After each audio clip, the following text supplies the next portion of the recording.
বৈশাখের ভোর, জানালা দিয়ে কাঁচা রোদের আলো এসে পড়ছে ঠাকুর ঘরে। আমি ঘটি ভরে গঙ্গার জল নিয়ে আগেই শিবলিঙ্গটাকে স্নান করাই। আঙ্গুল দিয়ে আলতো করে ধুয়ে নরম একটি রুমাল দিয়ে বাবার গাটা সুন্দর করে মুছিয়ে দিই, যাতে করে একটুও বাবার গায়ে জল লেগে না থাকে। তারপর ছোট্ট একটি বাটির মধ্যে আমি 1 চামচ ঘি আর মধু মিশিয়ে রেখেছিলাম।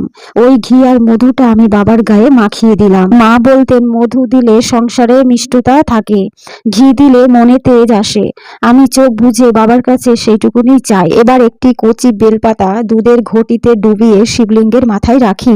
পাতার ডগা থেকে দুধের ফোঁটা টুপটাপ পড়ছে। ঠিক তখনই স্বামী আর ছেলে মেয়ে তিথি ও রুদ্রের নাম ধরে বলি, বাবা, ওদের ভালো রেখো, ঘরে শান্তি দাও, বিপদ সরিয়ে দাও। শাঁখ বাজায় না, ঘন্টাও নেই, তবুও ধূপের গন্ধে ছোট ঘরটা যেন মন্দির হয়ে গেছে। পুজোর শেষে যখন কপালে চন্দনের ফোঁটা দিই, মনে হয়